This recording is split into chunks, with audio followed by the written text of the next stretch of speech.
It starts with boredom. That's the funny thing about how your life changes forever. People think crime starts with anger, greed, or a desperate need for money. For you, it starts because it's a Tuesday and it's raining and you have absolutely nothing to do.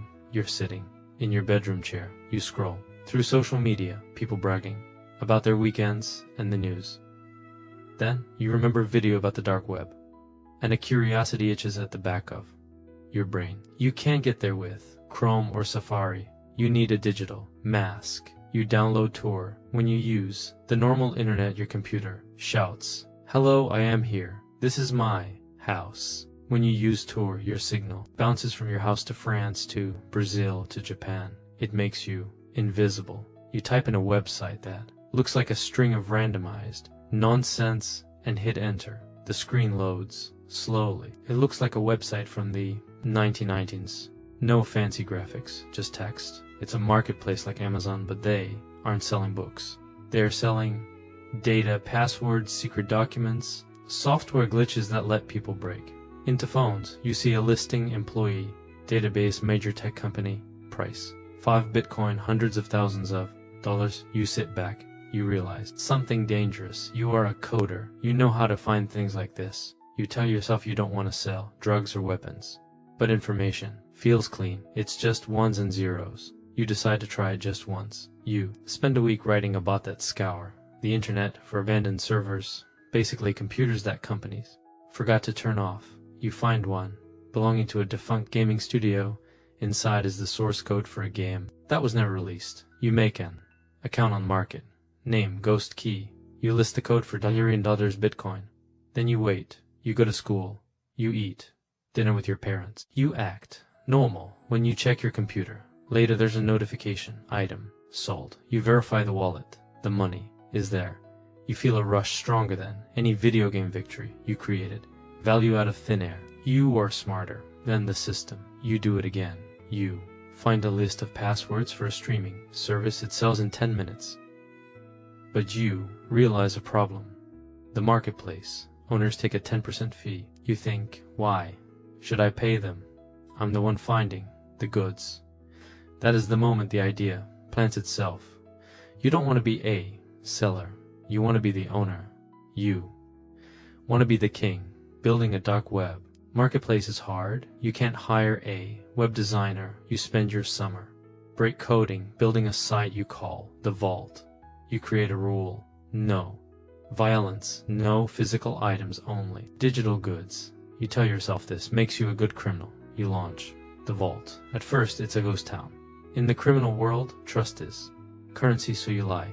You create 20 fake accounts and make them talk to each other on forums. This builds trust. The vault is so fast, says fake user 1. Transaction confirmed instantly, says fake user 2.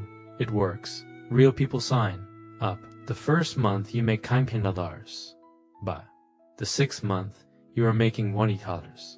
A month you are 17 years old. You have more money than your teachers, but you have a problem. You can't spend it. If you buy a car, your parents will ask where you got it. If you bank it, the IRS will ask where it came from. You need to launder it. You start small, buying gift cards and video game skins to sell for cash. You tell your parents you won a coding tournament. You're such a good kid. Your mom says she's beaming. 2 years later, you are 19. You told everyone you're taking a gap year to freelance. That part is true. You are working. You are the biggest digital kingpin in the world. The vault is massive. You have thousands of sellers. You have employees you know only by usernames. Red Dragon handles customer support. Cypher handles security. You pay them tens of thousands a week. You are rich as far as money goes, at least. You live in a nice apartment, but you keep the blinds closed every time a car drives down your street slowly. You wonder, is that the FBI? You have 3 laptops. Laptop 1 is for movies and pizza. Laptop 2 is for work. If you type the wrong password twice, it erases itself. Laptop 3 is the panic laptop, hidden in a bathroom vent. One night, you are eating cold pizza when a message pops up from Cypher. We have a problem. Someone is poking the servers. Looks like a government trace. Your hands go cold. If they find the servers, they find the logs. If they find the logs, they find you. Shut it down. You type. Route everything through China, then Russia. It's sticky, Cypher replies. They are using a new type of tracking. You write code to confuse the tracker, sending false signals to the middle of the ocean.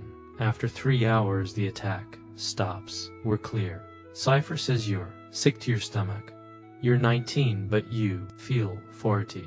You need an exit strategy. You need to sell the vault. You put out a secret message on the high-level forums. Marketplace for sale, top tier, $1 million.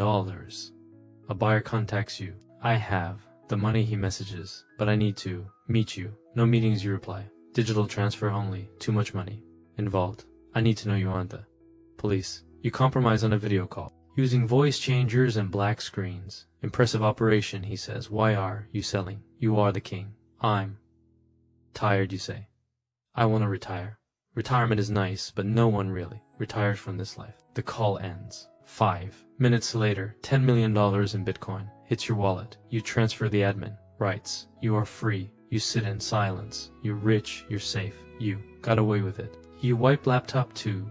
You take laptop 3 from the vent and smash the hard drive with a hammer until it's just plastic and dust. You pack a bag. You go to the airport. Pick a random country, New Zealand. You open your front door. Standing outside are 6 men in windbreakers that say FBI. They don't shout. They don't tackle you. One holds up a warrant. You collapse to your knees. They cuff you. It feels cold as they walk you to the black car. You see your neighbor watching. She looks terrified. The interrogation room has no windows, just a metal table and a mirror.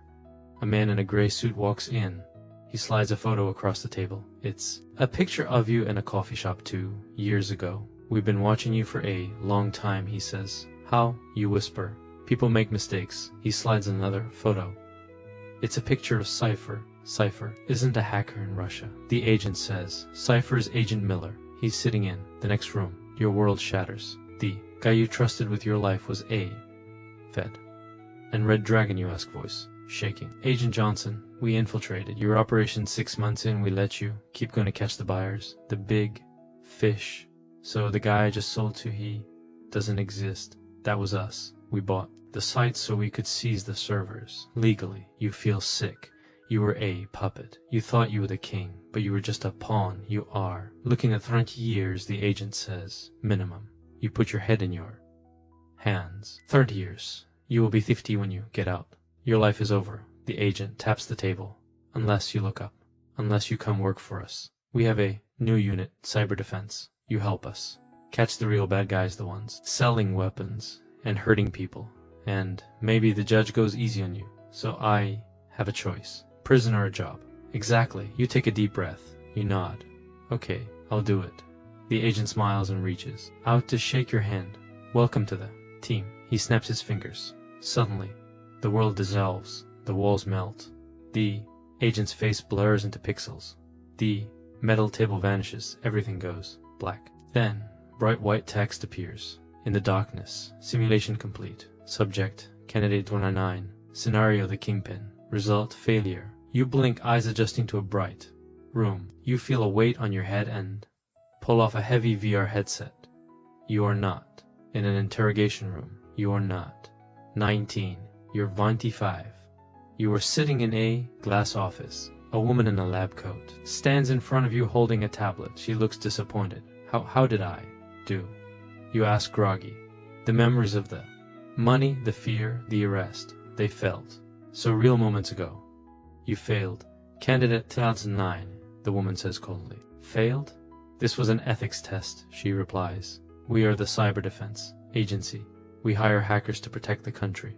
She taps her tablet. The simulation put you in a position of power to see what you would do. You had opportunities to stop. Instead, you built a criminal empire. You stole.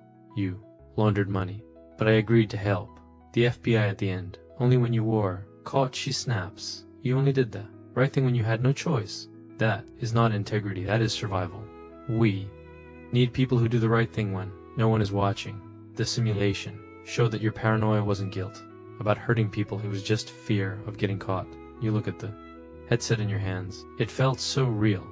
The years of building the vault. The feeling of being the king.